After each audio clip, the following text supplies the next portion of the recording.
Today was what we read this morning in Exodus, and it's there were so many lessons in today's reading. So man, you guys got to read it. But I had to pick one, so this is the one. Sometimes in life, choosing to follow God is going to get really hard before it gets easy. And people get it mistaken. They think, well, since I'm following God, everything's supposed to be going good, but it often doesn't. And that's what happens in Exodus. So God tells Moses to go and tell Pharaoh to let his people go, right?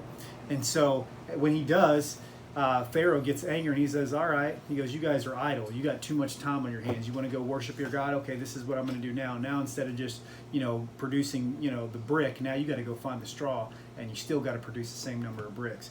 And so anyway, the people go and they're going out, and he says, no, we're not providing you straw. Go find out straw for yourself.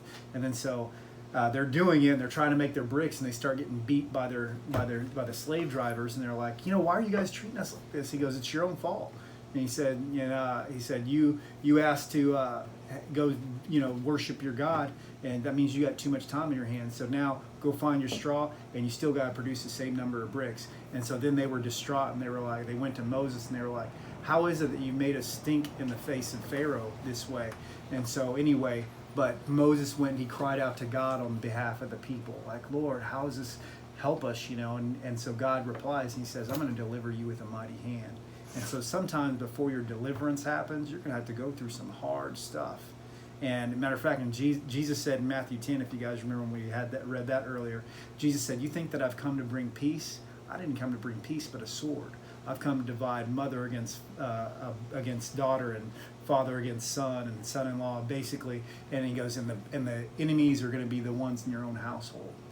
And the cool thing about living in the Bible Belt like we do, we don't see the same sort of persecution that a lot of people do. But I know of people that are from the Middle East and Pakistan and other nations that their families have completely disowned them. And I also know of people, not personally, but that I've read about, who their families sought to kill them once they became Christians.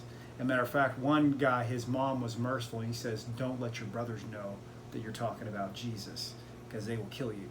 And so anyway, we're fortunate to live where we live. But sometimes people are like, well, I'm not going to serve God because my spouse or my boyfriend or whatever is not cool with it, so they just give up on God.